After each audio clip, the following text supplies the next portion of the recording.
हाँ जी, हाँ जी, हाँ जी, हाँ जी। लॉ देखो वापस लॉ नहीं कर रहा। एसएम की पाठशाला में आप सभी का स्वागत है। A very good morning to all of you. Welcome to day 3 of our SM की जर्नी। लेट्स टारगेट 40 प्लस बच्चों। We were at chapter number 3। Hi Kashish, hi Kusal, let's go, let's go. आज का सेशन बड़ा इंपॉर्टेंट होने वाला है। और आज आपको ये सेशन के बाद आपके नोट्स भी मिलने वाले हैं चैप्टर नंबर 3 के आफ्टरनून के आसपास, सो दैट आप आज आज के दिन इसको प्रिंट कर लेना। और जो बच्चे बाद में रिकॉर्डेड फॉर्म में देख रहे हैं, आपको तो नोट्स मिल ही गए होंगे। ठीक है जी। और कल से मैं वापस से रिवाइज करवाने वाला हूँ 3 दिन का कंटेंट। हमने चैप्टर नंबर 3 स्टार्ट किया था बच्चों, जहां पे हमने कॉन्सेप्ट देखा था स्टेक होल्डर्स का। सर एक बार रिवाइज करा दोगे क्या? हाँ, सबसे पहले हमने पढ़ा था कि सर अंडरस्टैंड करना पड़ेगा की स्टेक होल्डर्स एक बिजनेस के कौन होते हैं। ठीक है जी। उसमें हमने देखा कि सर सबसे पहले तो इंडिविजुअल एंड एंटिटीज होती है। क्या एक इंडिविजुअल ही हो सकता है? नहीं सर, एक कंपनी भी एक स्टेक होल्डर हो सकती है, नो प्रॉब्लम। जो स्टेक रखती है in it success and also और ऑल्सो उसको इंपैक्ट करती है। हमने स्टेक होल्डर्स के एग्जांपल देखे, employ, supplier, shareholders, customers, regulators. आप अपनी नोट्स के थ्रू जाओ बच्चों। आपने जो चीज लिखी होती है ना खुद से, उसका फायदा बहुत खतरनाक होता है। और जब आप उसको रिवाइज करते हो बहुत अच्छे से, आपको उसका रिवीजन होगा। तो आप अपने नोट सामने रखिएगा। फिर हमने देखा कि सर एसएम का एक नया व्यू आ गया है कि स्टेक होल्डर्स में ये जितने लोग हैं ना, सबको कंसिडर किया जाने लगा है आजकल। पहले क्या होता था पता है आपको? पहले क्या होता था? पहले ये लोग बोलते थे कि सिर्फ ओनर्स और शेयर होल्डर्स ही हम कंसिडर करेंगे, उसके अलावा कुछ कंसिडर करेंगे क्या? नहीं, सिर्फ ओनर्स और शेयर होल्डर्स ही कंसिडर करेंगे। बट अब सबको लेके रखा है। नेक्स्ट उसके बाद हमने बात करी थी सर, हमने बात करी थी एक कॉन्सेप्ट की। ये स्टेक होल्डर्स एक पर्टिकुलर इंडस्ट्री के लिए, हमने ओटीटी प्लेटफॉर्म्स की बात करी थी, जहां पे कुछ हमने पहले एग्जांपल्स देखे। उसके बाद हमने देखा कि सर उनके लिए स्टेक होल्डर्स कौन है। तो ओटीटी प्लेटफॉर्म के लिए हमको वही share holders, CEO, BOD, vendors, consumers और एम्प्लॉइज देखे। फिर हमने देखा कि सर ऐसा भी तो क्वेश्चन आ सकता है कि कोई एक इंडस्ट्री हमें दी जाए, वो इंडस्ट्री का हमको पूछा जाए कि बताओ इनके स्टेक होल्डर्स कौन होंगे। तो ये क्वेश्चन आ सकता है। तो हमने बोला कि sir for example OTT platform के शेयर होल्डर्स को क्या रिक्वायरमेंट्स है, उनकी रिक्वायरमेंट्स क्या है? सर रिक्वायरमेंट्स है इनोवेशन होना चाहिए, उनका जो कैपिटल उन्होंने पैसा लगाया है उस पर रिटर्न ऑन इन्वेस्टमेंट मिलना चाहिए, टॉप रैंकिंग्स में उनका पर्टिकुलर ओटीटी प्लेटफॉर्म आना चाहिए, हाई मार्केट शेयर उनका होना चाहिए। उसके बाद CEO and board of directors, CEO and board of directors की बात हो रही है। बोले इस केस में क्या होगा? इस केस में आपको देखना पड़ेगा रेवेन्यू और प्रॉफिट ग्रोथ। वो क्या चाहेंगे कि हमारा रेवेन्यू हो, प्रॉफिट ग्रोथ हो, हमारा एक प्रेस्टीज बना रहे, हमारी कंपनी का एक इज्जत बनी रहे मार्केट में, मार्केट शेयर बहुत हाई हो, इसी के साथ ही साथ हमारी रैंकिंग्स भी हाई होना चाहिए। और उसके बाद हमने देखा कि सर वेंडर्स, वेंडर्स में हमने बात करी कि सर प्रोडक्शन हाउसेस है ओटीटी प्लेटफॉर्म के हिसाब से, वो क्या चाहेंगे कि हमको ग्रोथ मिले। आप ऑर्डर्स हमको दो, ऑर्डर्स दोगे तो हमें ग्रोथ दिखाई देगी, स्टेबिलिटी ऑफ ऑर्डरिंग मिले। ऐसा नहीं कि आप एक साल में एक ही हमसे टीवी सीरीज ले रहे हो, आप कम से कम 2-3 लो, 2-3 रन करो, उसको दिखाओ, सो दैट हमारा रेवेन्यू अच्छा हो और रीच भी बढ़े। फिर स्टेबल मार्जिन भी होने चाहिए। ऐसा नहीं कि आप अपने मन चाहे मार्जिन दो, हमें इतना पैसा बचे ही ना कि पूरा हमने जो प्रोड्यूस किया, पूरी टीवी सीरीज, एक्टर्स को पैसा दिया, सब कुछ दिया, ये सब देने के बाद हमें कुछ पैसा बचे ही ना। ठीक है, तो स्टेबल मार्जिन उनकी रिक्वायरमेंट्स हो सकती है। फिर एक कंज्यूमर के लिए हो सकती है कि एक बेटर डील्स हमको मिले, ईयर एंड ऑफरिंग्स, एक साथ पेमेंट करो तो काफी डिस्काउंट्स मिल रहा है। ठीक है, प्राइसिंग बेनिफिट्स हमको इसको ही बोलते हैं, एक साथ पेमेंट करो तो काफी डिस्काउंट्स, क्वार्टरली करो तो डिस्काउंट्स, मंथली लिटिल एक्सपेंसिव। ऐसे न्यू कंटेंट आए। ठीक है, it is not something like कि सिर्फ आपने देश प्रेमी चीजें ही सीरीज में डाल दी, या सिर्फ आपने सिर्फ थ्रिलर ही डाल दी, या सिर्फ आपने एक्शन सीरीज ही डाल दी। नहीं, it will be mix of all. ठीक है, हम तो ये एक्सपेक्ट करेंगे as a consumer of OTT platforms. उसके बाद कंटिन्यूस न्यू न्यू सीरीज आनी चाहिए। ठीक है, फिर एम्प्लॉय बोलेगा वेजेस एंड बेनिफिट्स, कल हमने कशिश ने बोलती इंक्रीमेंट्स वगैरह। हाँ जी, pride of working for a reputed organization itself. आप भी अगर कोई पर्टिकुलर फॉर एग्जांपल सीए बनने के बाद आप कोई एंटिटी में जाओगे, आप चाहोगे कि मैं बिग फोर में काम करी हूँ, बहुत रिनोन फर्म में काम करी, तो आप नहीं अपन सबको बताते हैं यार मैं तो टीसीएस में हूँ, मैं तो टाटा में, तो डेलॉइट में, तो ईवाई में, तो केपीएमजी, ऐसा बताते हैं। तो this is what, this is pride of working with a world known organisation और अ रेप्यूटेड ऑर्गेनाइजेशन। और स्टेबिलिटी ऑफ एम्प्लॉयमेंट, इसका मतलब होता है एम्प्लॉयमेंट टर्नओवर ज्यादा नहीं होना चाहिए। अदरवाइज क्या होता है ना, जॉब इनसिक्योरिटी हो जाती है। कोई भी इंसान को कोई भी कभी भी टाइम पे कभी कोई इनसिक्योरिटी फील हो ना, तो it does not motivates him to work beyond. तो आपको स्टेबिलिटी होनी चाहिए एम्प्लॉयमेंट में। क्लियर है? उसके बाद हमने बात करी कि सर हमें अगर ओटीटी प्लेटफॉर्म्स नहीं, कोई दूसरे अगर कॉन्सेप्ट भी पूछ लिया गया तो बिल्कुल सही है, आप इसमें कॉमन रख सकते हो। क्या क्या चीज? शेयर होल्डर, सीईओ, वेंडर्स, ये सबका, प्लस एम्प्लॉय का भी। सिर्फ थोड़ा चेंज होगा तो कंज्यूमर के पर्सपेक्टिव से चेंज होगा। वो आपको देखना पड़ेगा कि कौन से बिजनेस के बारे में वो लोग पूछ रहे हैं। वो आपको देखना पड़ेगा कि कौन से बिजनेस के बारे में वो लोग पूछ रहे हैं। ठीक है जी। नाउ यस इसके बाद हम देखे थे कि सर, इसके बाद हमने देखा था मेंडलोस मैट्रिक्स। बोले हमारे ऑर्गेनाइजेशन में तो लिमिटेड रिसोर्सेज है ना सर, हमारी ऑर्गेनाइजेशन में हर ऑर्गेनाइजेशन मोटा भाई जैसी थोड़ी ना होती जिनके पास अच्छे रिसोर्सेज है, ठीक है। तो हमारी ऑर्गेनाइजेशन में लिमिटेड रिसोर्सेज है, स्टेक होल्डर्स भी बहुत सारे हैं और उनका ख्याल रखना भी इंपॉर्टेंट है। बट हमें एक पॉइंट ऑफ टाइम पे अगर ये समझने में आ जाए कि कौन सा स्टेक होल्डर्स वो टाइम पे बहुत इंपॉर्टेंट है, तो हम बहुत अच्छे से उनको रिसोर्सेज अलोकेट कर पाएंगे, उनको टाइम दे पाएंगे, सो दैट हमारा बिजनेस का सबसे ज्यादा फायदा हो। ठीक है जी। तो हमको पहले क्या देखना है, हमको पहले देखना है कि सर कौन से स्टेक होल्डर सबसे ज्यादा इंपॉर्टेंट है। उसके लिए हमारा मेंडी भाई मेंडलोस मैट्रिक्स बहुत हेल्प करता है, जो डिपेंड करता है दो चीजों पे, पावर, स्टेक होल्डर का पावर कितना ऑर्गेनाइजेशन में और उसका इंटरेस्ट कितना है। दो चीजों पे डिपेंड करता है, स्टेक होल्डर का पावर कितना है और उसका इंटरेस्ट कितना है। सबसे पहले हम देखेंगे suggest which stakeholders are incredibly important. हम लोग ये मैट्रिक्स में ये डिटरमाइन करेंगे कि कौन से स्टेक होल्डर्स सबसे ज्यादा इंपॉर्टेंट है। उसके बाद हम देखेंगे, ये डिफाइन करेगा हाई पावर और हाई इंटरेस्ट वाले को मैनेजमेंट क्या करेगी, इसको need to manage closely while investment a lot of time. अच्छा, जब ये पता चल जाएगा तो मैनेजमेंट उसमें काफी क्लोजली ध्यान देगी, काफी टाइम और रिसोर्सेज अलोकेट करेगी, काफी टाइम और रिसोर्सेज अलोकेट करेगी। ठीक है जी, ठीक है जी, यस जी। फिर आएगा मैट्रिक्स, हमने एक बनाया टाटा मोटर्स के पर्सपेक्टिव से। सबसे पहले तो वाई एक्सिस और एक्स एक्सिस पे आपको लो इंटरेस्ट, लो पावर, हाई। आप देखना आउटर साइड में हाई हाई है, अंदर साइड में लो लो है, लो लो हाई हाई। तो लो interest low power, high interest high power, ऐसा डब्बा बनाओगे आप एग्जामिनेशन में। ये नहीं बनाना भैया, ये नहीं बनाना, ठीक है, ये तो गड़बड़ हो जाएगी। फिर आपको लिखना है सर हाई इंटरेस्ट और हाई पावर में की, सब की से तीन है तो की प्लेयर्स। उसके बाद high interest but low power, तो इनको सिर्फ इन्फॉर्म करके रखना है। फिर वैसे ही low interest but high power, इनको सेटिस्फाई करके रखना है। और वैसे ही लो इंटरेस्ट और लो पावर, इनको लो लो का लो प्रायोरिटी। देखो वैसे तीन के वाले हैं, बाकी एल का लो प्रायोरिटी। ठीक है जी, ठीक है जी। नाउ हमने देखा कि सर की प्लेयर्स में सीईओ आर&डी का हेड, की एम्प्लॉय, स्ट्रेटेजिस्ट, ये सब आ जाते हैं। फिर उसके बाद हमने देखा कि लो प्रायोरिटी में मीडिया वगैरह एक्सेट्रा आती है। एक जनरल हमारा डिस्कशन चल रहा था, हमने देखा कि सर हाई इंटरेस्ट वाले बट लो पावर वाले लोग, जैसे रिटेल शेयर होल्डर हो गए, चीफ डिजाइनर वगैरह हो गया, इनका पावर बहुत कम है बट कंपनी में इंटरेस्ट बहुत ज्यादा है। भैया नई नई कार वही तो डिजाइन करने वाले हैं। वैसे ही low interest but high power lenders और गवर्नमेंट यहाँ पे आ गए, ये हमने समझा। फिर हमने ये भी समझा कि सर अगर हमने एग्जांपल देखा था टाटा मोटर्स में इनकम टैक्स की रेट पड़ जाती है, तो आपको नहीं लगता कि यहाँ पे जो स्टेक होल्डर्स है एक डब्बे से दूसरे जगह मूव कर सकते हैं? बिल्कुल कर सकते हैं। जैसे हमने देखा कि मीडिया न्यूज दे रही है रेट की, तो हमको मीडिया पे बहुत ध्यान देना पड़ेगा कि कोई फेक न्यूज ना पहुंचाए, बिकॉज इससे क्या हो रहा है, हमारी जनरल पब्लिक को कंपनी के बारे में ऐसा गड़बड़ लग रही है जिससे शेयर मार्केट गिर रहा है। तो इसलिए इन्होंने बोला कि हाँ चेंज तो कर सकते हैं। फॉर एग्जांपल मीडिया की प्लेयर बन जाएगी, वैसे ही गवर्नमेंट की रेट पड़ी है ना, तो गवर्नमेंट भी की प्लेयर बन जाएगी। तो हमें at a point of time देखना है, सिचुएशन चेंज होगी तो ये लोग अपने बॉक्सेस चेंज कर सकते हैं। क्लियर है जी, क्लियर है जी। चलो यहां तक सब आ गए।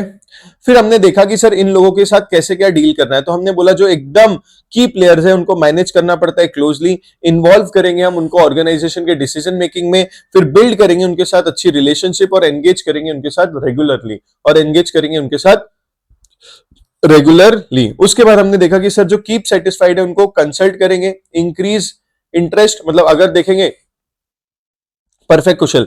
फिर देखेंगे कि सर हम उनका कैसे इंटरेस्ट, क्योंकि देखो कीप सेटिस्फाइड में क्या है, उनका पावर बहुत है बट इंटरेस्ट कम, तो अगर हम उनको अच्छे से मैनेज करेंगे तो हो सकता है उनका इंटरेस्ट भी ऑर्गेनाइजेशन में बढ़ते जाए। और हिंड्रेंसेस, क्योंकि ये लोग का पावर बहुत है इंटरेस्ट कम, तो अब ये लोग है ना जो पुराने एम्प्लॉय प्रमोट है, तो ये लोग है ना hindrances to new change, loan जिन्होंने दिया वो बोलेगा यार मत चेंज करो। अगर वो पर्टिकुलर बिजनेस नहीं चला या आपका नया आइडिया नहीं चला तो लॉस होगा, तो आप मुझे लोन शायद नहीं दे पाओगे। तो ये लोग है ना बहुत हिंड्रेंस देते हैं, हिंड्रेंस मतलब बहुत ऐसे दूर भगते कोई नया चेंजेस से। उसके बाद आया कीप इन्फॉर्म्ड वाले, utilise the high interest by engaging in decision making, consult in their area of expertise. ऐसे लोग जैसे डिजाइनर था अपना, उनका पावर कम है बट इंटरेस्ट बहुत ज्यादा है, तो उनको इन्फॉर्म तो कर रहा है, इतना तो भाव देना पड़ेगा।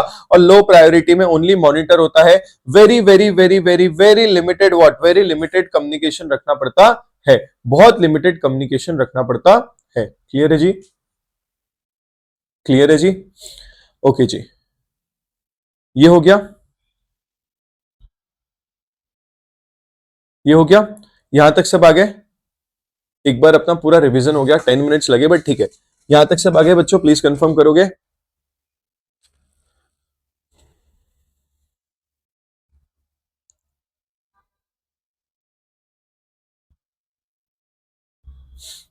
ठीक है, थोड़ा दिल बड़ा रखो, नया पेज में नया कॉन्सेप्ट स्टार्ट करते हैं प्लीज। थोड़ा दिल बड़ा रखो, नया पेज में नया कॉन्सेप्ट स्टार्ट करते हैं। कॉन्सेप्ट नंबर लिखना 3.3.1। ठीक है, यहां लिखो। ठीक है, नहीं इसको, हाँ, यहां लिखो।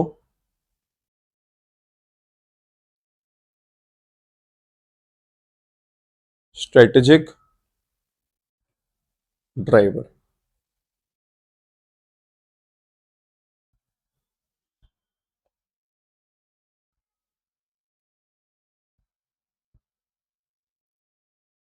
Strategic driver.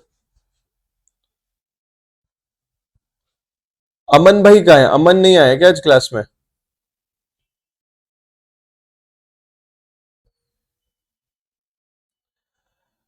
देखो, अब जो हमको कॉन्सेप्ट स्टार्ट करना है ना बच्चों, ये कॉन्सेप्ट बताएगा कि भाई हमारे ऑर्गेनाइजेशन में ऑर्गेनाइजेशन को कौन सी चीजें ड्राइव करती है। हमारी ऑर्गेनाइजेशन को कौन सी चीजें ड्राइव करती है, जैसे कार को ड्राइवर ड्राइव करता है।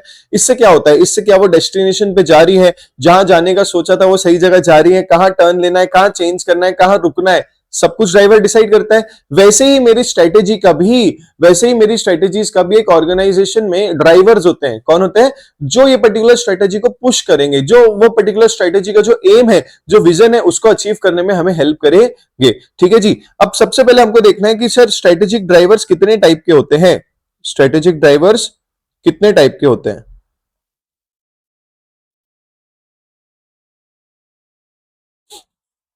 देखो, सबसे पहले एक होता है इंडस्ट्री, दूसरा होता है कस्टमर, तीसरा होता है प्रोडक्ट, और ये होता है चैनल्स। ये होता है चैनल्स। सब लिख लो।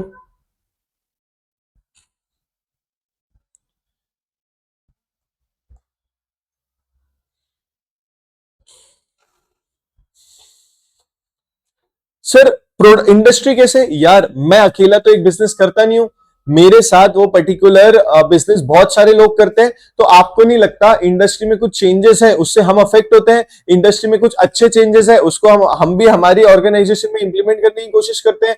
इंडस्ट्री में कुछ गलत चेंजेस हुए जिससे कोई पर्टिकुलर बिजनेस को नुकसान हुआ है, तो हम उस पर ध्यान रखते हैं कि हम ऐसी कोई गलती ना करें। तो एक इंडस्ट्री भी ड्राइवर होती है, एक एक करके हमें डिस्कस करना है। एक इंडस्ट्री भी ड्राइवर होती है। तो सबसे पहले हम एक इंडस्ट्री की बात करेंगे।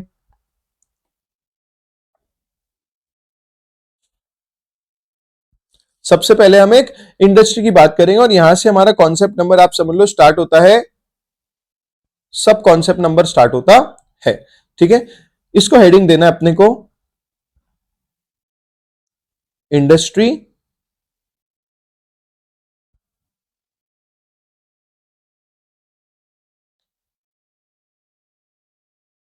मार्केट्स।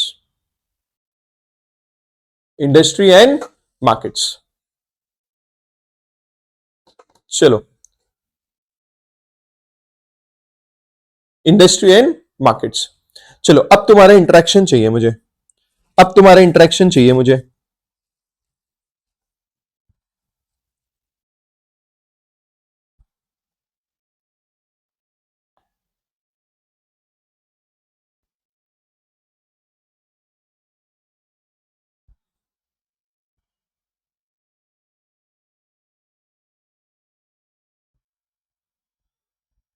चलो, ये दो बॉक्स बनाना है आपको।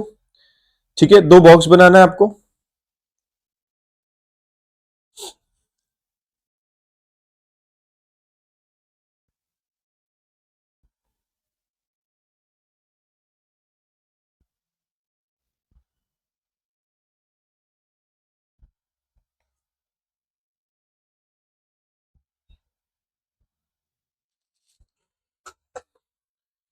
अपैरल इंडस्ट्री और अपैरल इंडस्ट्री,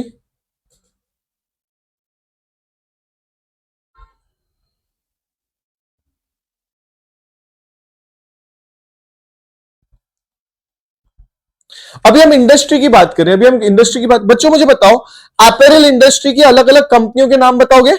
अपैरल इंडस्ट्री के अलग अलग कंपनी के नाम बताओगे? फॉर माई एग्जाम्पल मैं लिख देता हूं, ये लो भैया, लीवाइस एक कंपनी है। आप लोग भी नाम बताओगे? जल्दी जल्दी जल्दी जल्दी। ठीक है, आप लोग भी नाम बताओगे? चलो और लिख देता हूं, H&M।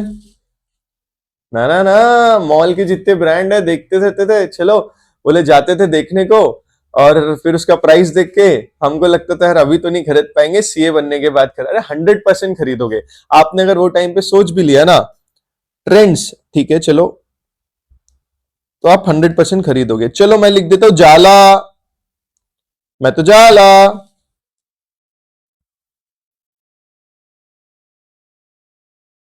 ली कूपर, वेरी गुड।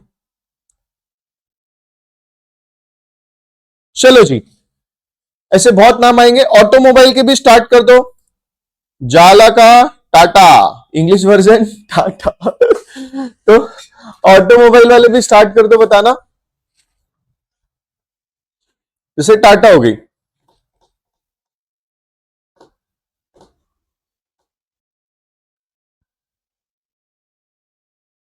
ये बाटा क्या है भाई कशिश? बाटा तो चप्पल है रे। ए कशिश, सोया कर रात को।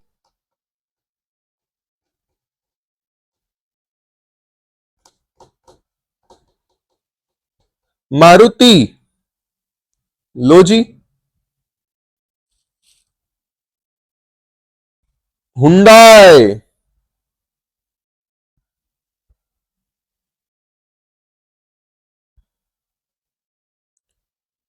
मैं भी लिखूंगा हमारे देश का Mahindra.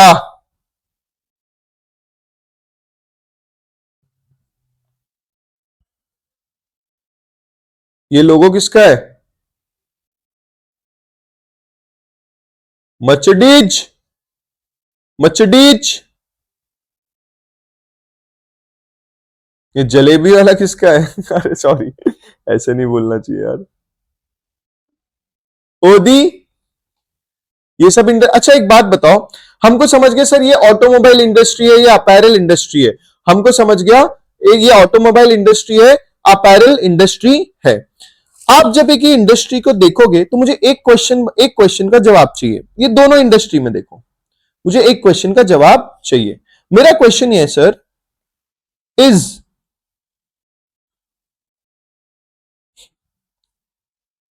Is market, is market the same, is market the same for all businesses? मुझे एक बात बताओ, क्या हर इंडस्ट्री, बीएमडब्ल्यू ले भाई तू भी खुश हो जा, क्या हर इंडस्ट्री का मार्केट सेम होता होगा? मेरा ये सवाल है, और यही आपका नया टॉपिक है। क्या हर इंडस्ट्री का मार्केट सेम होता होगा? मेरा ये सवाल है और यही आपका टॉपिक है। बताओ जी, is market the same for all industry? क्या अपैरल इंडस्ट्री का भी मार्केट सेम है? क्या ऑटोमोबाइल इंडस्ट्री का भी मार्केट सेम है? ठीक है, बच्चों के दिमाग में होगा सर मार्केट क्या होता है? मार्केट यार लोग, जो खरीद रहा है, जो बेच रहा है, प्रोडक्ट्स है। कुशल बोल रही है नो, परफेक्ट। कुशल बोल रही है नो।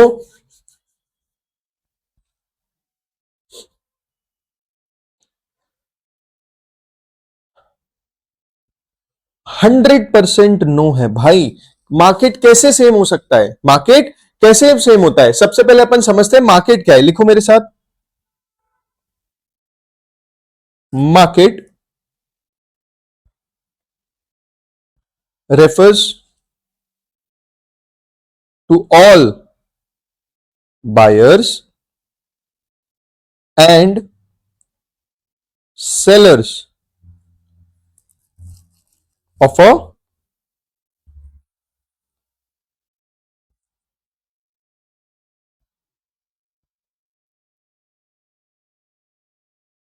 particular product। और प्रोडक्ट नहीं, कभी कभी कोई बिजनेस कोई सर्विस भी दे सकता है। परफेक्ट, हाँ sir.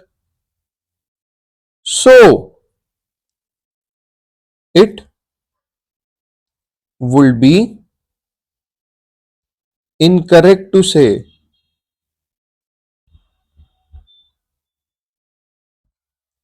That market that market is same for all businesses। Sir बिल्कुल सही बात है ना। अपैरल का मार्केट सेगमेंट डिफरेंट है सर। अपैरल जो होते हैं वो तो 2 साल का बच्चा भी यूज करता है, तो क्या उसके लिए वो भी कंज्यूमर है? हाँ, तो उनको वो हिसाब से भी डिजाइन बनानी पड़ेगी। हाँ, क्या उनको वो हिसाब का भी स्टॉक रखना पड़ेगा? हाँ।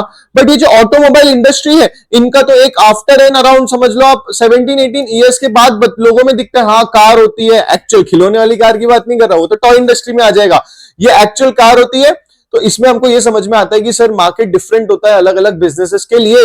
अपैरल्स के लिए अलग है, ऑटोमोबाइल्स के लिए अलग है। ये समझना बहुत इंपॉर्टेंट है, नहीं तो आपकी स्ट्रेटेजी एक कॉमन बन गई तो गड़बड़ हो जाएगी।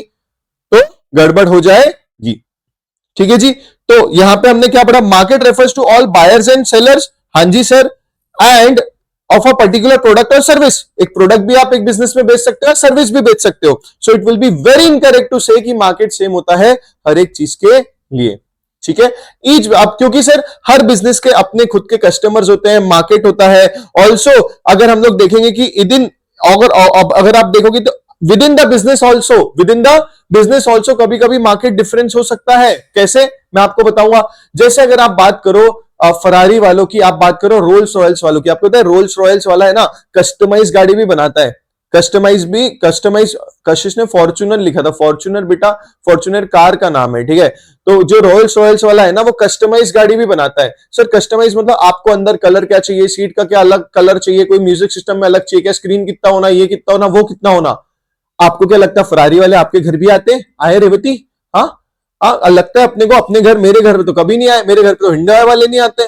ठीक है। तो फरारी वालों का सवाल ही नहीं उठता। फरारी वाले आते हैं कि आओ हमारी नई कार आई है, आप इसको टेस्ट ड्राइव करो। बिल्कुल नहीं। क्या रोल्स रॉयल्स वाले आते हैं अपने घर पे? आएंगे थोड़े दिन बाद, वो बात अलग है। बट अभी आते हैं क्या? नहीं। क्योंकि उनको पता है कि उनके लिए टारगेट टारगेट क्लाइंट कौन है? हाई नेटवर्थ इंडिविजुअल्स, और हम तो ठहरे गरीब आदमी। ठीक है। तो वो बोलते हैं उनके लिए टारगेट क्या है? High net worth. तो उनके लिए मार्केट में जो ये कम एक मिडिल क्लास वाले लोग हैं, वो मार्केट के पार्टी है क्या? नहीं। उनके लिए वो मार्केट ही है क्या? नहीं। उनके लिए high and individuals he market है। तो बोले एक बिजनेस में भी कुछ पर्टिकुलर मेंबर ही मार्केट का हो गया। हो सकता है उनका खुद का अपना कोई मार्केट हो। चलो लिखो next point.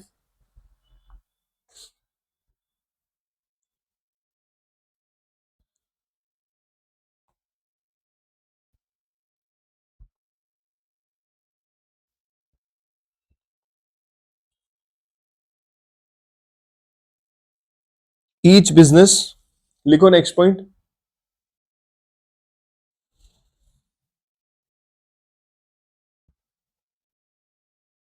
Has its own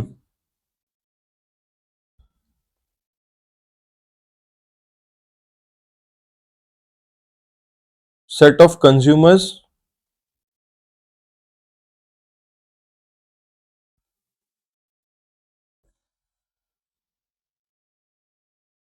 market etcetera.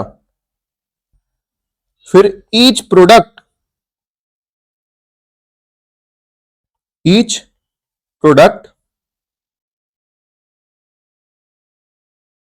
With in a same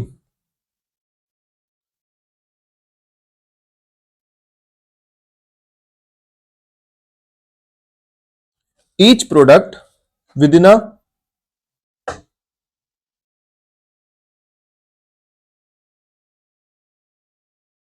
business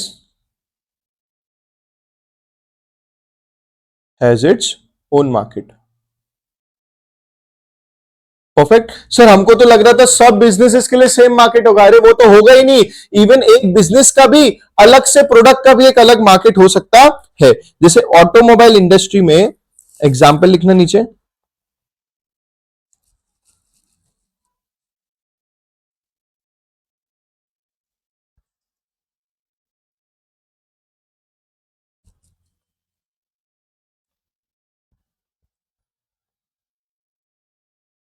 उनका खुद का मार्केट है, उनका खुद का मार्केट है, हाई नेट वर्थ इंडिविजुअल्स, जैसे विशाल सर, जैसे विशाल सर, ठीक है। चलो यहां तक आगे, रोल्स रॉयस, फरारी में का भी उनका डिफरेंट मार्केट है, जैसे हाई एंड, तो एक बिजनेस का, एक प्रोडक्ट का भी एक डिफरेंट मार्केट हो सकता है। बड़ा प्यारा कॉन्सेप्ट है, मुझे बहुत अच्छा लगता है। यहां आपने सबने कर लिया इतना,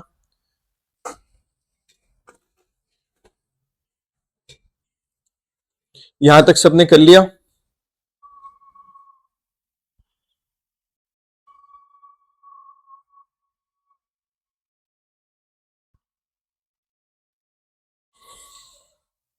हाँ जी, कंफर्म करेंगे, यहां तक हो गया।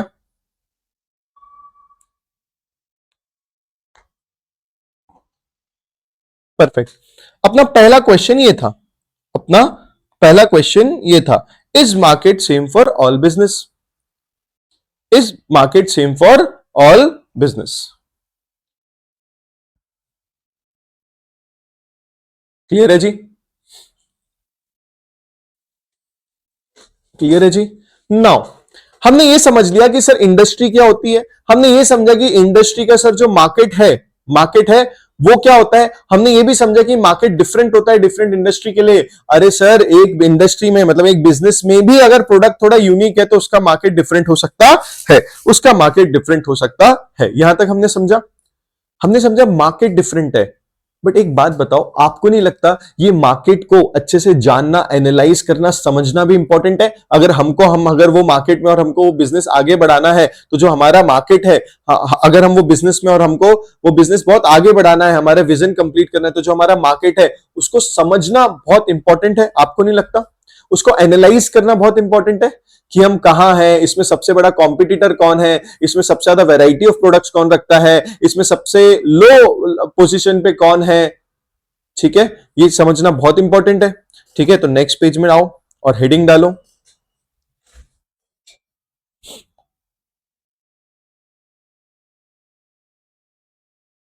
एनालाइजिंग, हेडिंग डालो analysing industry and markets,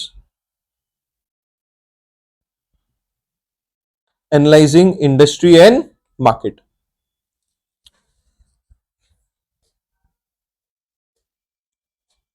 very clear.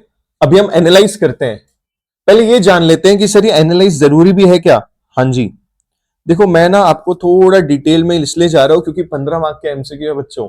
ठीक है, ये लोग छोटी छोटी एक एक लाइन पे भी एमसीक्यू पूछ सकते हैं, इसलिए आपको सिर्फ ऐसे रीड बुक्स के ऐसे थ्रू पलटा दूं नहीं।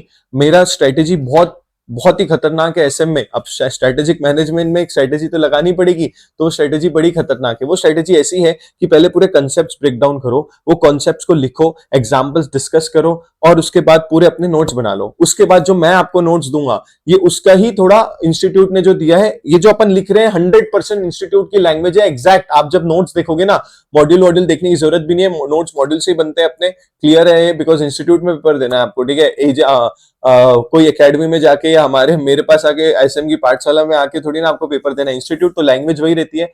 जब अपन नोट्स उठाएंगे ना, तो नोट्स से अपन वापस से पूरा रिवाइज करेंगे। It will boost your confidence like anything. ठीक है, चलो सबसे पहले अपन ये लिखेंगे कि सर इंडस्ट्री एंड मार्केट्स का एनालिसिस इज वेरी इंपॉर्टेंट, तो लिखते हैं चलो।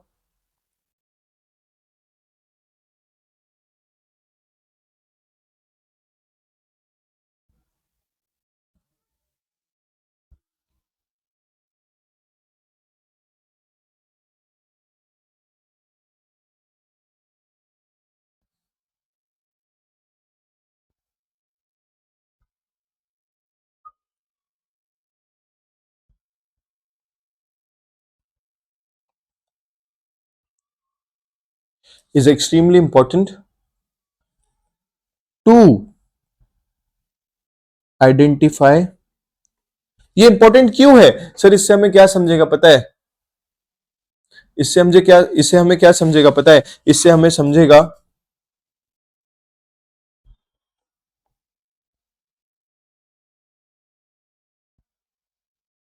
हमारी पोजीशन, वंस पोजीशन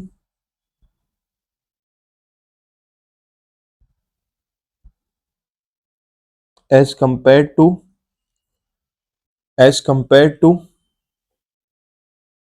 the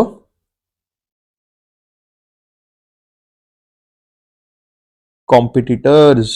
हमारे कॉम्पिटिटर्स से कंपेयर करके हमारी क्या पोजीशन है वो हमको समझेगा। Next, who can be of equal value. कौन हमारे जितना ही है, सेम वैल्यू का है, और कौन हमसे छोटा है, और कौन हमसे नया है। यार एक इंडस्ट्री में मैं देखूंगा, अगर मैं ऑटोमोबाइल इंडस्ट्री में हूं तो मेरे को अगर देखना पड़ेगा ना, यार फरारी तो हाई एंड क्लास लोगों को टारगेट करती है, अरे टाटा मोटर्स है ना तो अभी वैसे तो पैसेंजर व्हीकल्स भी रखती है, बट अगर कमर्शियल व्हीकल्स भी रखती है, और बोलते पैसेंजर व्हीकल्स में अभी उनका ईवी में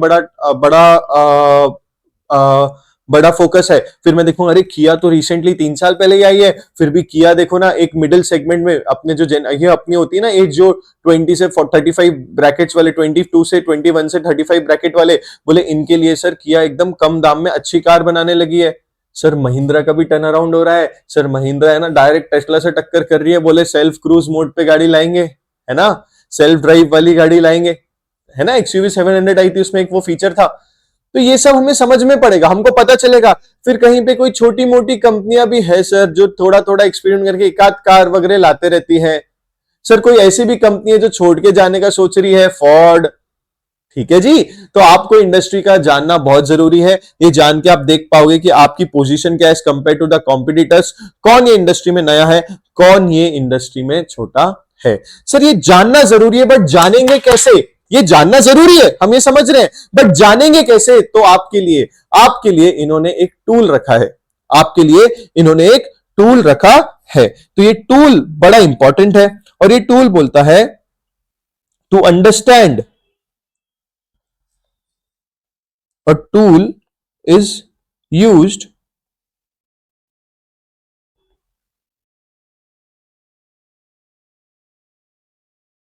to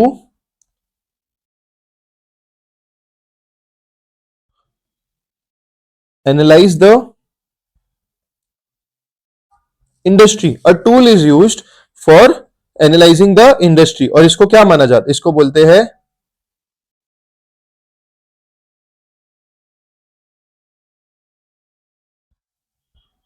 स्ट्रेटेजिक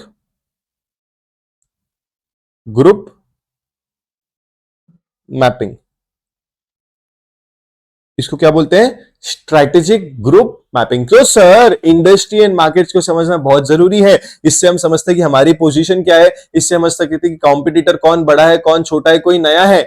और ये अंडरस्टैंड करने के लिए हमारे पास एक टूल है जिसको बोला जाता है स्ट्रेटेजिक ग्रुप मैपिंग। इसको क्या बोला जाता है, स्ट्रेटेजिक ग्रुप मैपिंग।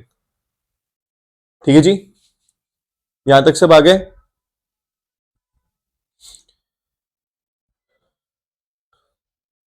यहां तक सब आ गए।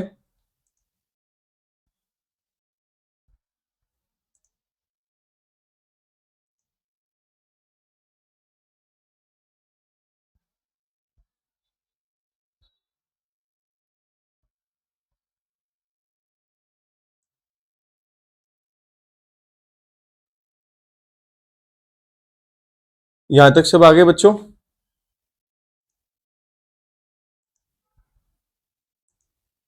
परफेक्ट। चलो अब ये स्ट्रेटेजिक ग्रुप मैपिंग होता कैसे वो बना ले। ये स्ट्रेटेजिक ग्रुप मैपिंग होता कैसे वो बना ले। पहले ना सिर्फ ध्यान देना मैं क्या कर रहा हूं, एकदम से मत बनाने लगना, आपको कंफ्यूज ना हो जाए बाद में। देखो एक तो ना ऐसे में बहुत प्यारे प्यारे बड़े बड़े डायग्राम्स होते हैं, मजा आ जाती है।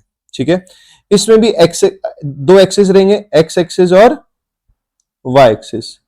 इसमें भी दो एक्सिस रहेंगे, एक्स एक्सिस और वाई एक्सिस।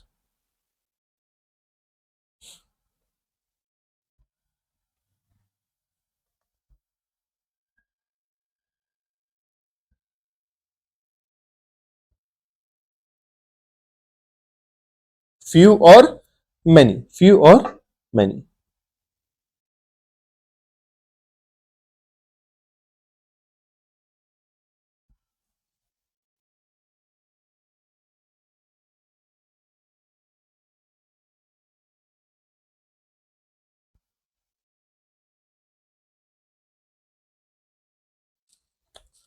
ठीक है जी।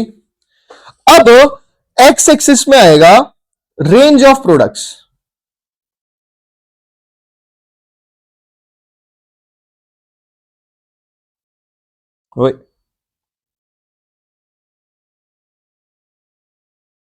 Range of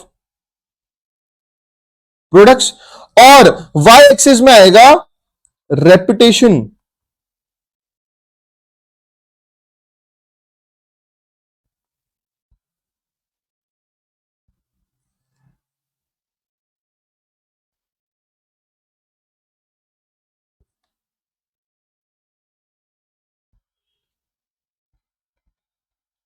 consumers, Y axis में क्या आएगा? रेपुटेशन। रेपुटेशन क्या है? कंज्यूमर के बीच में। यहां तक आप बनाओ। तो हमको क्या करना है? हमको सब कॉम्पिटिटर को लाना है। हमको क्या करना है सर? हमको सब कॉम्पिटिटर को लाना है। फिर उसके बाद हमको ये एक ऐसा डायग्राम बनाना है जिसमें मैं आपको बता रहा हूं, एक एक्सिस रहेगा जहां पे रेंज ऑफ प्रोडक्ट्स होगा, एक एक्सिस रहेगा जहां पे रेंज ऑफ प्रोडक्ट्स होगा, और एक एक्सिस रहेगा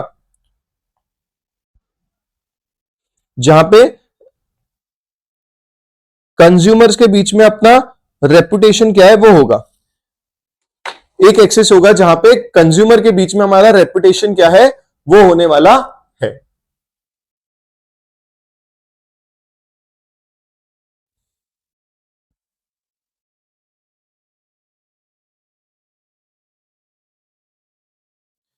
क्लियर है जी? अब सर ये जो हमने गोले बनाए हैं ना, ये हमारे कॉम्पिटिटर्स है, ये हमारे कॉम्पिटिटर्स है। मैं है ना मोबाइल इंडस्ट्री पकड़ता हूं। मैं क्या पकड़ता हूं? मोबाइल की इंडस्ट्री पकड़ता हूं। ठीक है, तुम लोग गैस कर पाओगे at this moment mobile industry में सबसे ज्यादा रेंज ऑफ प्रोडक्ट्स किसके पास है? और उनका एक काफ रेपुटेशन भी ठीक ठाक है, उनका रेपुटेशन भी ठीक ठाक है। सबसे ज्यादा रेंज ऑफ प्रोडक्ट्स किसके पास है और उनका रेपुटेशन भी ठीक ठाक है? ऐसी कौन सी मोबाइल की कंपनी है भाई? चलो हिंट देता हूं, एस से नाम स्टार्ट होता है, एस से नाम स्टार्ट होता है।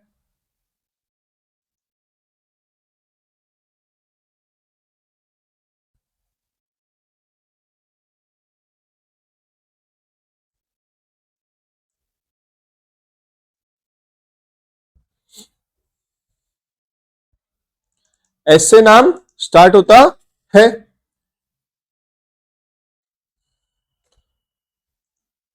चलो परफेक्ट, सैमसंग। बट सर ऐसी एक और कंपनी है, ऐसी एक और कंपनी जिसके हो सकता है वैरायटी ऑफ प्रोडक्ट कम है बट लोगों में उनका रेपुटेशन बहुत तगड़ा है। बोले इसके जैसी क्वालिटी किसकी नहीं, इसके जैसा ये किसका नहीं, इसके जैसा इनोवेशन किसका नहीं, रेपुटेशन अमंग कंज्यूमर।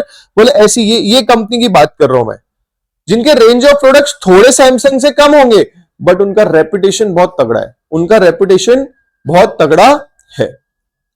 क्या बोलते हो बच्चों, कौन होंगे ये?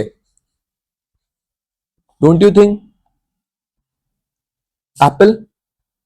रेंज ऑफ प्रोडक्ट्स है बहुत बट रेपुटेशन सैमसंग से ज्यादा है, रेपुटेशन सैमसंग से ज्यादा है। क्लियर है जी? क्लियर है जी? Perfect, perfect. एप्पल, आईफोन नहीं, अपन एप्पल बोलेंगे। कंपनी का नाम क्या है? एप्पल। कंपनी का नाम क्या है? एप्पल। ठीक है जी। नेक्स्ट, अब ये एक और कंपनीज हो सकती है, समझ लो आप। इसका नाम दे दो ए बी सी, इसका नाम लिख दो डी ई एफ, इसका नाम लिख दो एक्स वाई जेड, इसका नाम लिख दो एक्स वाई जेड। अब ये ठीक है, एक एक्स वाई जेड है जिनके ठीक है प्रोडक्ट्स, रेंज ऑफ प्रोडक्ट्स ज्यादा है बट बिल्कुल भी रेपुटेशन नहीं है, बिल्कुल खराब है। ठीक है, फिर कुछ है जिनके रेंज ऑफ प्रोडक्ट्स तो और कम है, हम फ्यू की जगह आ गए, डीईएफ थोड़ा रेपुटेशन, और एक है तो वो एक आधी मॉडल बनाती होगी, रेपुटेशन बहुत अच्छा है बट रेंज ऑफ प्रोडक्ट्स बहुत कम है। आपको नहीं लगता सबसे बड़े कॉम्पिटिटर्स ये लोग हैं जो दोनों में थोड़ा ऊपर है, जो दोनों में थोड़ा ऊपर है? इसको बोलते हैं स्ट्रेटेजिक ग्रुप मैपिंग, इसको बना लो, इसको बोलते हैं स्ट्रेटेजिक ग्रुप मैपिंग। बच्चों एग्जामिनेशन में आएगा, बना के आना। ठीक है, मेरे पास एक और ऑप्शन था कि मैं आपको प्रिंटेड पूरा दिखा देता, हाँ ये है ये वो है, बट आप मेरे साथ बनाओ तो ये आप एग्जाम में बना पाओगे। ठीक है, चलो सर ऐसा तो नहीं लिखवा रहे सब लोग, इतना अच्छे ऐसे तो नहीं पढ़ाते, क्योंकि मैंने सबका देखा है भाई। और ऐसे में क्या कमी थी वो पूरी करने इधर पे आया हो, ठीक है। तो जल्दी से कर लो, ये बना लो।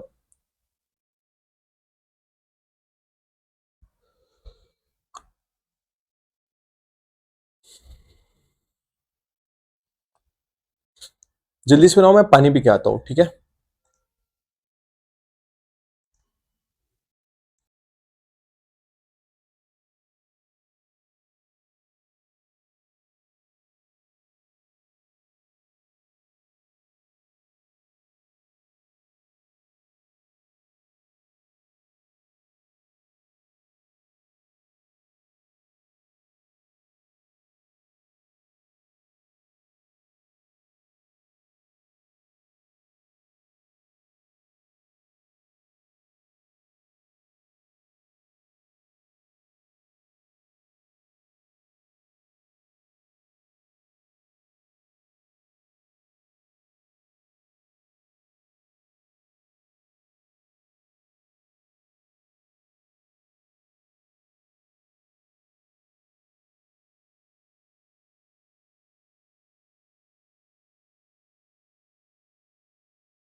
बना लिया सबने? चलो जी, बना लिया सबने?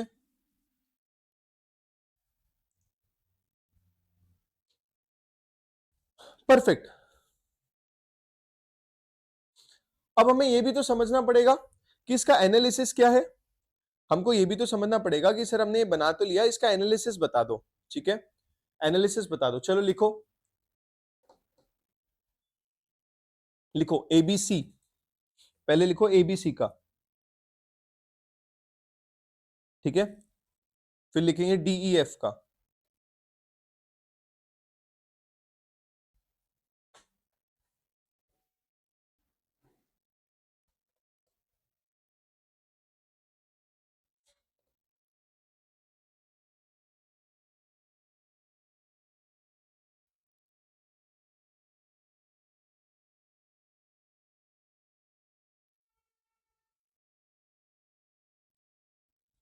ठीक है, एबीसी का लिखो। ABC has very few mobile models but enjoys a great reputation in the market. Clear है? एबीसी का क्या है? It has very few mobile models but it enjoys a great reputation in the market.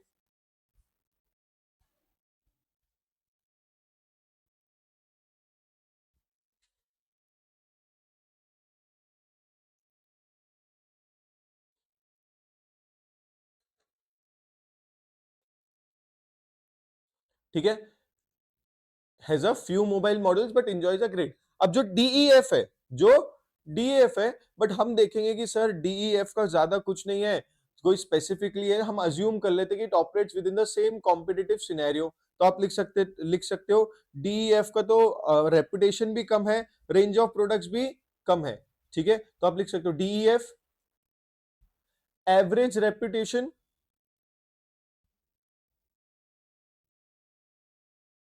And very few very few range of products and very few range of products. अभी हम सिर्फ analysis कर रहे हैं। ये जो स्ट्रेटेजिक ग्रुपिंग मैपिंग हुई है, समझ लो आप मैनेजमेंट को प्रेजेंटेशन दे रहे हो, पीपीटी पीछे आपने गोला बना लिया, अब आपको बताना तो पड़ेगा, देखो भैया इसका ये है, इसका वो है, इसका ये है, इसका वो है। ये अपन कर रहे हैं।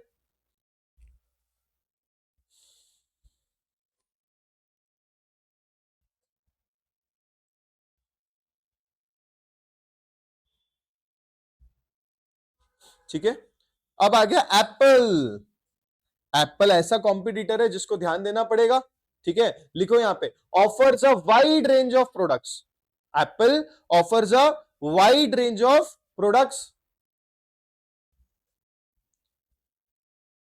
Apple offers a wide range of products. और लिखो, it is the most reputated company in the market. It is the most reputated company in the mobile market. Apple offers a wide range of products. It is the most reputed company in the mobile market.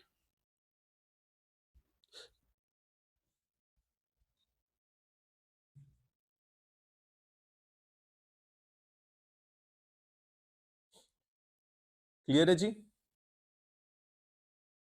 Clear है जी? फिर लिखो X Y Z. फिर लिखो X Y Z का।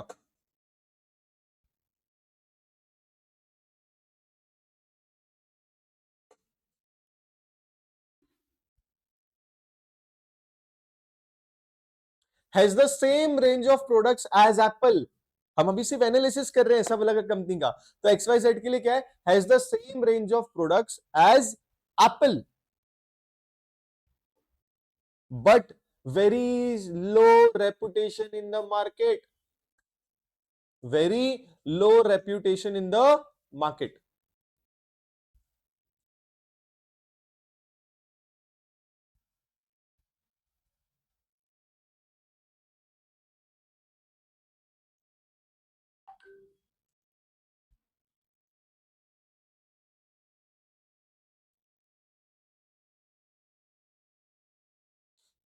ठीक है, has the same range of products but have a very low reputation in the market. Have a very low reputation in the market. Clear है? और लास्ट अपना लिख दो सैमसंग के लिए,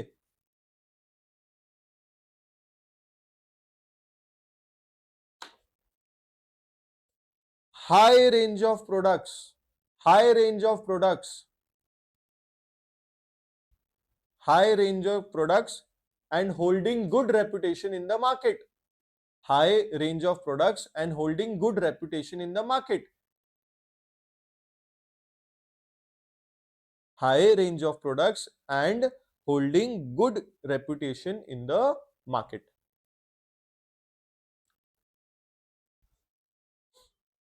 तो सर वापस से बोल दो, high range of products and holding good reputation in the market.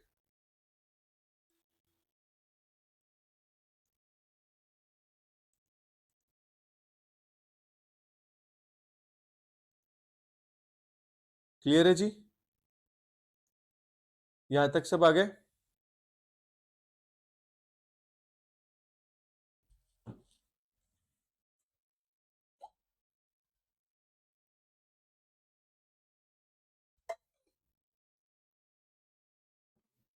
यहां तक सब आ गए?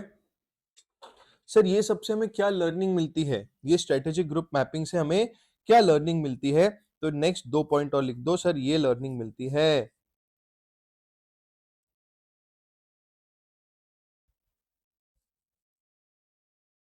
ये लर्निंग मिलती है। सबसे पहले लर्निंग क्या मिलती है सर? सबसे पहले मिलती है कि strategist can analyze competitors using scenarios like this to compare factors such as reputation and product range. लिखो, strategist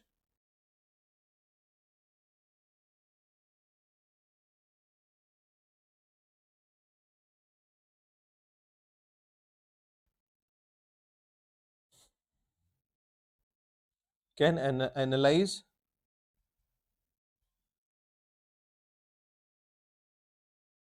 strategist can analyze competitor using this method strategist can analyze competitor using these methods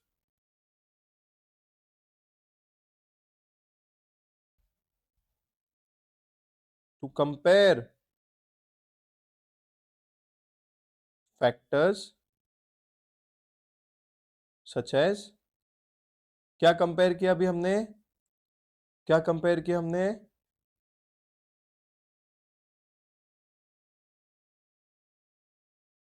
reputation, क्या compare किया हमने, reputation and product range. एक सवाल है, एक सवाल है आपसे, सर हमने यहां पे दो फैक्टर पकड़े, रेपुटेशन और प्रोडक्ट रेंज, क्या मैं चाहूं तो कोई दूसरे फैक्टर्स भी ले सकता हूं? हाँ सर, मेरे को लग रहा है मोबाइल इंडस्ट्री में, मेरे को लग रहा है मोबाइल इंडस्ट्री में ये दो फैक्टर इंपॉर्टेंट है, इसको हम लोग पकड़ के देखते हैं कौन अच्छा कर रहा है कौन अच्छा नहीं कर रहा।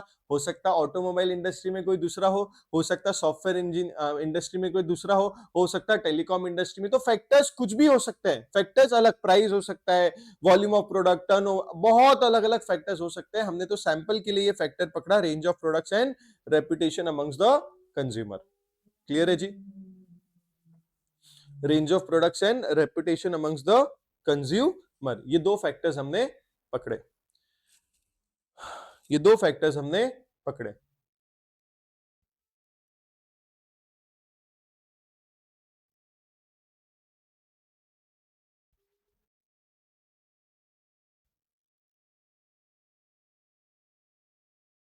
क्लियर है बॉस?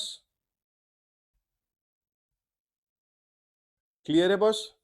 नाउ इसी के साथ ही साथ सर हम ये भी बोल सकते हैं ना कि ये ज्योग्राफिकल रिप्रेजेंटेशन से हमें क्या मिलता है, एक बेटर अंडरस्टैंडिंग मिलती है कंपटीशन बेस्ड की, जहां पे हम दो तीन फैक्टर्स को कंसिडर साइमल्टेनियसली कर पा रहे हैं। तो लिख दो, बस खत्म है ये, लिख दो।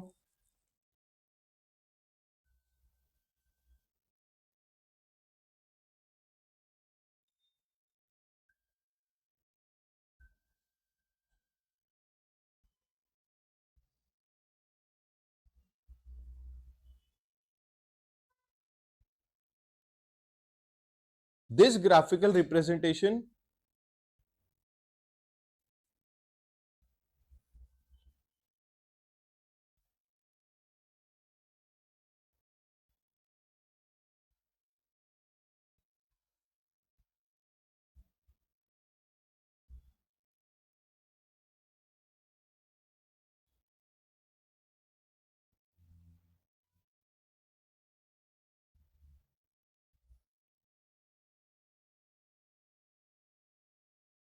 टू और मोर क्रिटिकल फैक्टर्स,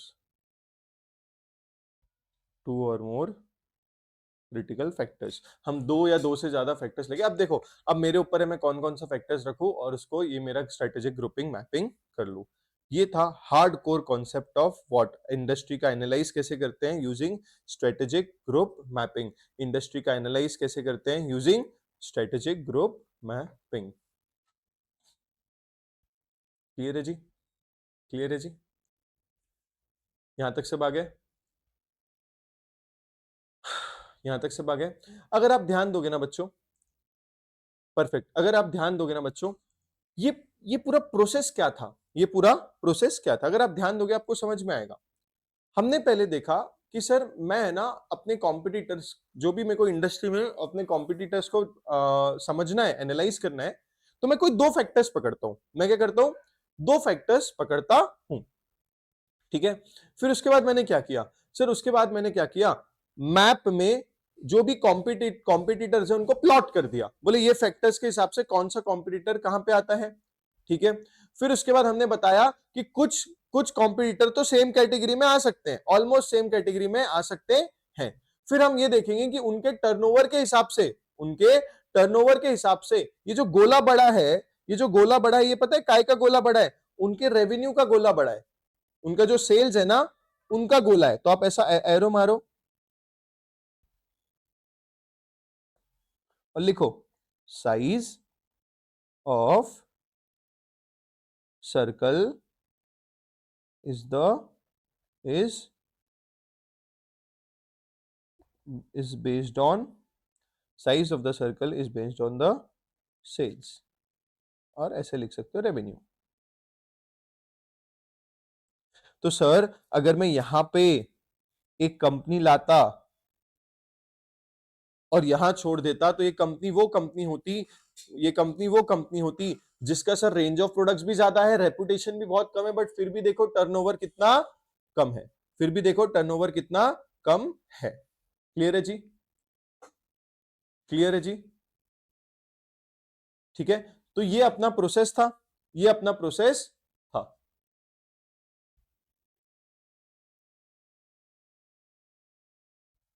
क्लियर है? अब है ना, एक नेक्स्ट पेज पे जाओ और हेडिंग डालो, बस लिखो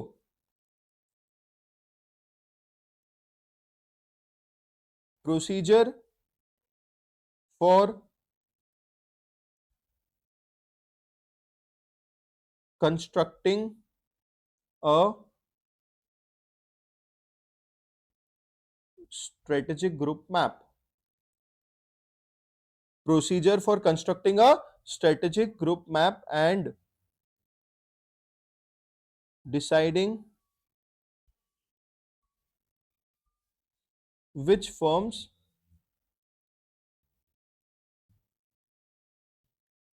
belong in which strategic group is straight forward, कोई डिफिकल्ट नहीं है। क्या है? Is straight forward. अब आपका एग्जामिनेशन में क्वेश्चन आ सकता है कि सर प्रोसीजर बताओ कि कैसे स्ट्रेटेजिक ग्रुप मैपिंग की जाती है, सर प्रोसीजर बताओ कि कैसे स्ट्रेटेजिक ग्रुप मैपिंग की जाती है। इसमें है ना बच्चों कितने स्टेप्स है? इसमें है ना 4 स्टेप है। कितने स्टेप है? 4 स्टेप है। Step 1, step 2,